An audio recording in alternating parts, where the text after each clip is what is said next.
Hello and welcome to a special live Sunday edition of Justice. I'm Judge Jeanine Pirro. Shocking developments in the war on terror. In a stunning claim, a terrorism expert says that the terror group Khorosan doesn't exist and that the Obama administration made it up in order to justify their air war for which they didn't get congressional approval.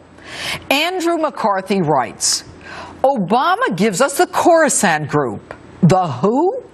You haven't heard of the Khorosan group because there isn't one.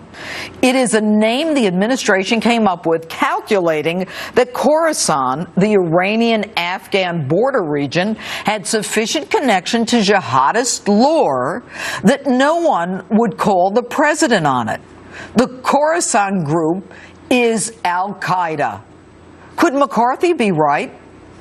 With me, former United States Ambassador to the UN and Fox News contributor John Bolton.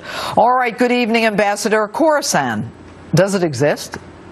Well, it exists as, in effect, a subsidiary of al-Qaeda, but I think the central point that Andy McCarthy and others have made is that by trying to describe it as a new or different or separate terrorist organization, the White House is trying to give the impression that it's somehow unrelated to al-Qaeda, so that their narrative for the past 6 years that al-Qaeda is on the run, the war on terror is essentially over, would not be disrupted. But the fact is, this is part of al-Qaeda, as are many other terrorist groups. It's part of a larger problem. The administration doesn't want to face reality, doesn't want to admit the war on terror is real, except when it absolutely has to.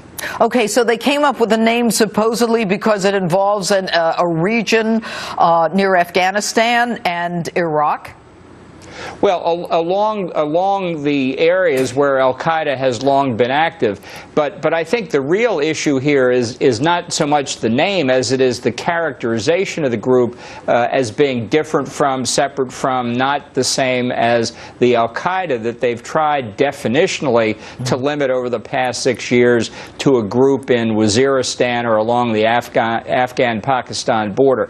That has never been true, and this is simply another manifestation of the inaccuracy, the deceptiveness, really, of the White House narrative.